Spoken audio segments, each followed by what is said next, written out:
पितृ पूजन दिवस का कार्यक्रम यहाँ पे करा रहे हैं और जो कर रहे हैं उन सबको मैं बहुत बहुत बधाई दूंगा। और ये धरती जहाँ पर आज आप बैठे हुए हैं, ये धरती 7 दिन से भागवत कथा के द्वारा पावन हो रही है। यानी आप कहाँ बैठे हैं आपको पता है? आप एक वट वृक्ष के नीचे बैठे हैं। ये 7 दिन का जो भागवत हुआ है, ये एक वट वृक्ष है जहाँ पर हर इच्छाओं की पूर्ति होती है। अगर आप बैठ करके मन में अपने परिवार के लिए, अपने समाज के लिए, अपने गांव के लिए, अपने लिए जो भी शुभ संकल्प करेंगे वो आपका देर सवेर जरूर होगा। तो यहाँ बैठ करके आप लोग ऐसे शुभ संकल्प भी कर सकते हैं। और ये मातृ पितृ पूजन दिवस जो आज आप लोग मना रहे हैं, आप लोग जानते हैं ये क्यों आप लोग मना रहे हैं? जानते हैं? कितने लोग जानते हैं मातृ पितृ पूजन दिवस हम क्यों मना रहे हैं? क्योंकि हमारे देश में पाश्चात्य संस्कृति, विदेशों से आई हुई जो संस्कृति है, कल्चर है, वो हमारे देश पर हावी हो गया है वैलेंटाइन डे के रूप में। वैलेंटाइन डे, और वैलेंटाइन डे के दिन क्या होता है? जो हमारे भारत के युवा युवतियां हैं, उनके चरित्र को बर्बाद करने के लिए विदेशियों ने वो षड्यंत्र किया है कि वैलेंटाइन डे पूरे विश्व में, भारत के साथ पूरे विश्व में उसको फैलाया है। और भारत की संस्कृति, आपने हिटलर का नाम सुना है ना? हिटलर का, उसका मानना था हिटलर जब किसी देश पर आक्रमण करता था तो वो कहता था जा करके देखो वहां का युवा वर्ग कैसा है। तो आपने सुना होगा सब जगह पर उसने हमला किया, आक्रमण किया, पर भारत में आक्रमण करने के लिए उसे बहुत चिंता हुई, बहुत सोचा, क्योंकि उसने देखा भारत के युवा संस्कारी थे। तो उसने कहा यहाँ पर हमला करना और इनसे जीतना बहुत मुश्किल है।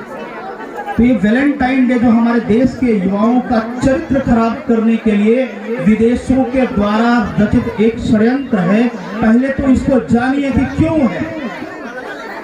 मातृ पितृ पूजन दिवस मात्र औपचारिकता निभाने के लिए हम करते हैं, तो ये हमारा भी दोष है।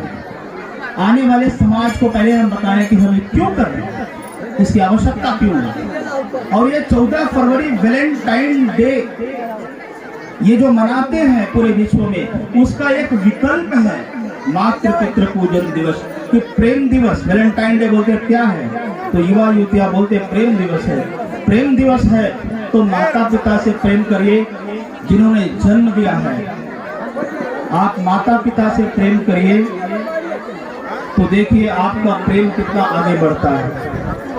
क्या था वैलेंटाइन डे? मैं आपको बताता हूँ।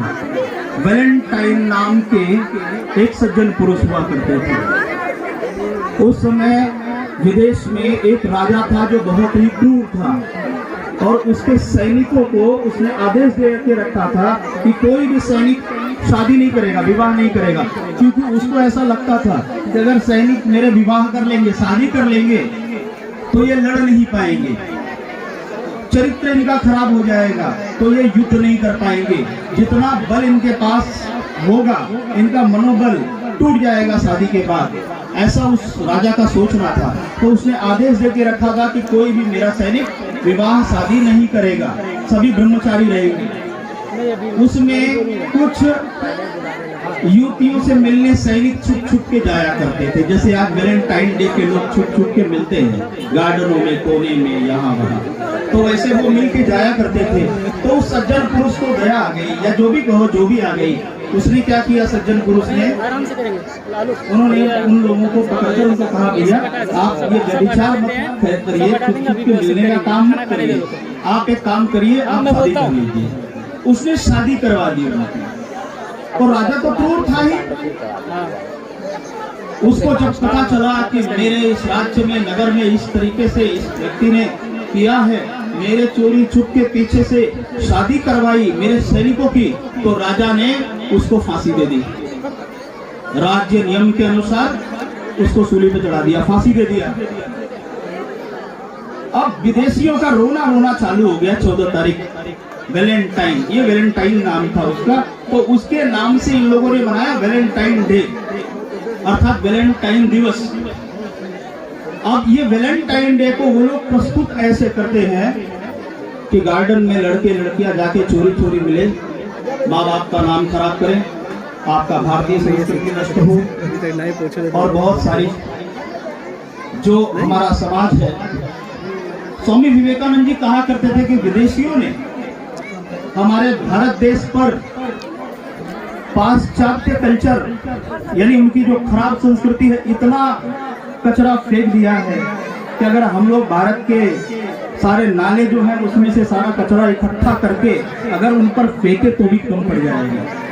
नयन यादव जी जिन्होंने ये धर्म का, संस्कृति को बचाने का और आप लोगों में संस्कार फैलाने का जो कार्य कर रहे हैं, तो मैं तो भगवान से प्रार्थना करूंगा कि आने वाले चुनाव में जीत इनकी ही हो, क्योंकि मेरा ये मानना है कि राजा धार्मिक होना चाहिए। जो राजा धार्मिक होगा उसी का गांव बचेगा, उसी का घर बचेगा, उसी के गांव में संस्कार पैदा होगा। जो अधर्मी होगा उसके यहाँ पर कभी भी संस्कार सिंचन नहीं हो सकता। भैया जो अपने बच्चों को भगवान के आगे दिया जलाना नहीं सिखाते हैं तो उनके बच्चे मुंह में सिगरेट ही तो जलाएंगे और क्या जलाएंगे। तो ये पहले तो माता पिता का भी कर्तव्य है कि बच्चों को उस तरीके से बनाए। हमारे देश भगवान राम का देश है, भगवान कृष्ण का देश है, गीता भागवत रामायण का ये देश है। यहाँ गीता भागवत रामायण का उपदेश चलता है, लेकिन गीता रामायण भागवत को छोड़ करके आजकल चलचित्रों के पीछे, अश्लील किताबों के पीछे, अश्लील वीडियोस मोबाइल में लोग देखने लग गए, जो हमारे देश को धीरे धीरे पतन के रास्ते पर लेकर जा रहे हैं। तो इतने सारे जो नौजवान खड़े हैं यहाँ पर, क्या और नौजवान नहीं है क्या? जाफराबाद आपका जो गांव है हरिपुर, यहाँ आसपास में और गांव नहीं है? तो वो सारे लोग नहीं आए, सारे लोग नहीं आए हैं। अभी नाचने वाली 4 आ जाती यहाँ पर तो आप भीड़ देखते हैं, तो 4000 की भीड़, रास्ता बंद हो जाता, पूरा रास्ता जाम हो जाता। तो आप लोग बहुत ही धार्मिक हैं। मैं आप सबको हार्दिक अभिनंदन और बधाई देता हूं कि आप बहुत धार्मिक हैं और आप बहुत पवित्र हृदय के हैं, जो आज ऐसे लोक कल्याण में आप शामिल हुए हैं, सारे के सारे लोग।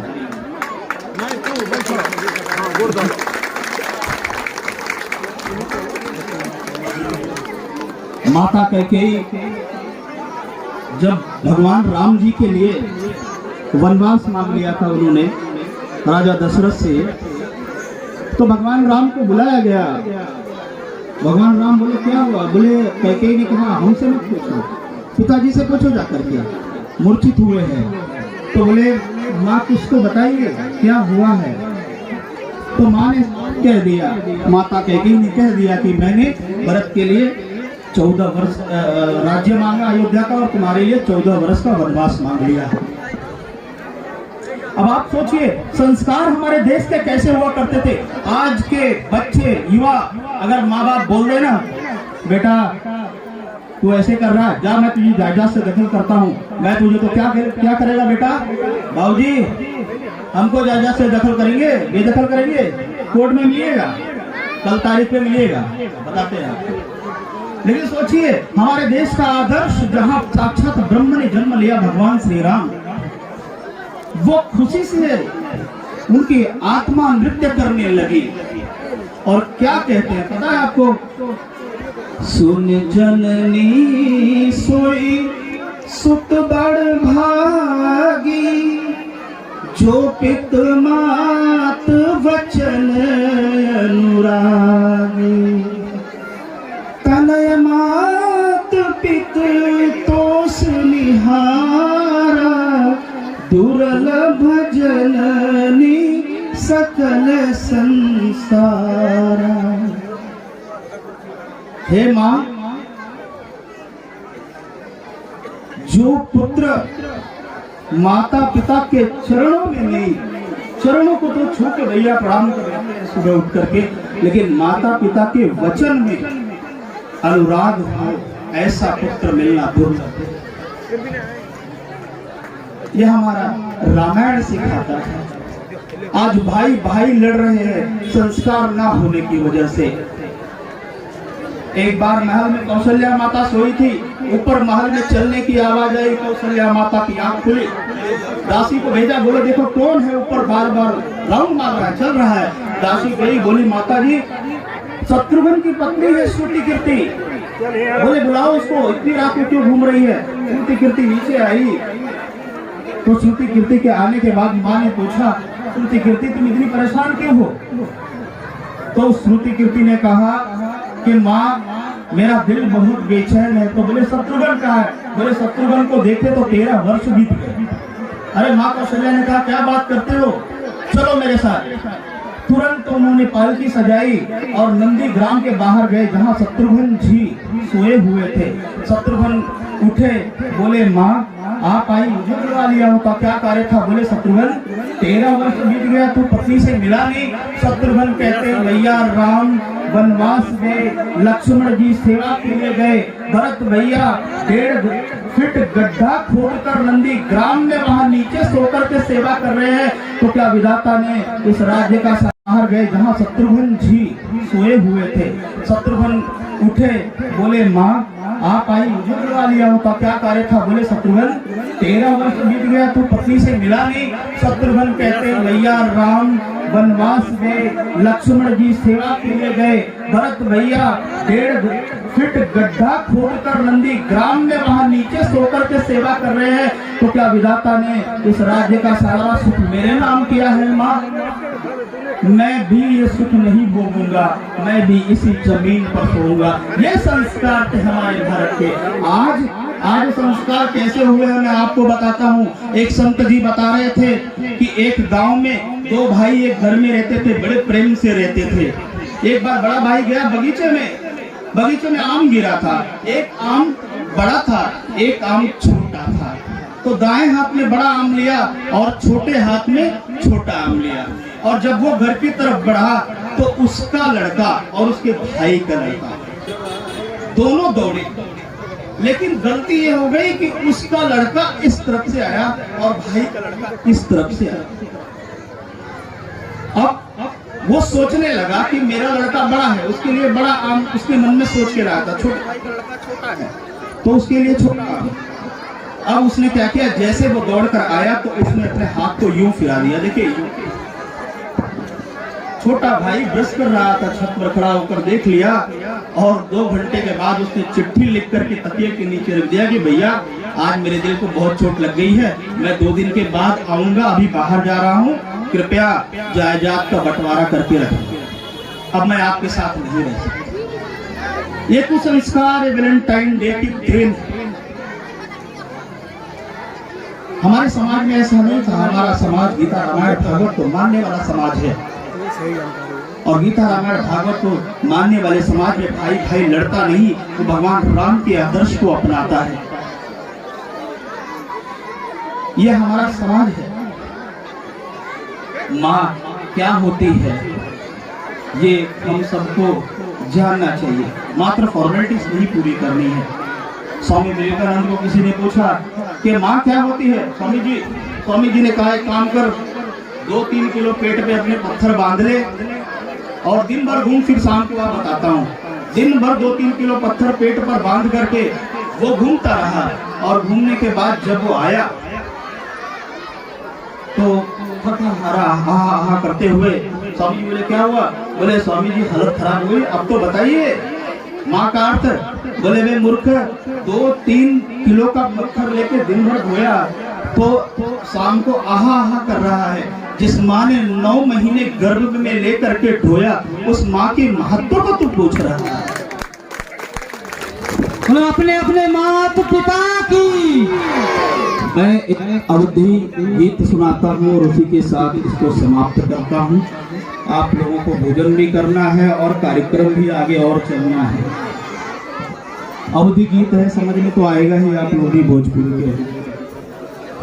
अरे माई दूधवा जैसन, माई के दूधवा जैसन मिठाई ना मिली, अरे सब कुछ मिल जाए पर दुनिया में माई ना मिली।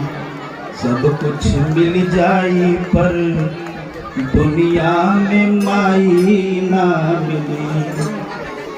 ऐसन दुनिया में के होई बोझा पेट में लेके ढोई। ऐसन दुनिया में के होई बोझा पेट में लेके ढोई। दुख से तनिको ना घबराई, हर संकट के वो सही जाई। ऐसन करे वाला भलाई के मिली।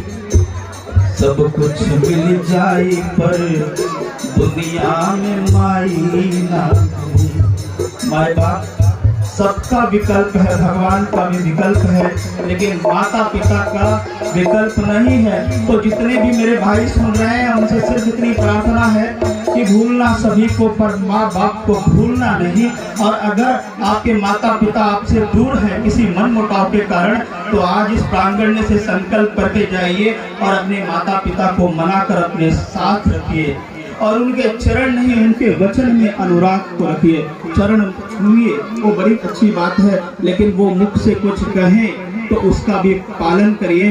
बस मेरी यही प्रार्थना है और इसी प्रार्थना के साथ मैं आप लोगों को और राम नयन यादव जी को बहुत बहुत फिर से धन्यवाद देता हूं और आग्रह करता हूं कि आने वाले प्रधान के चुनाव में राम नयन यादव ही चुनकर आपके गांव से आने चाहिए। तभी हमारे देश के धर्म और संस्कार की रक्षा होगी, क्योंकि यहाँ धार्मिक और संस्कारी राजा की आवश्यकता है, ना कि किसी पीने और खाने वाले की जरूरत है। ऐसे नेताओं को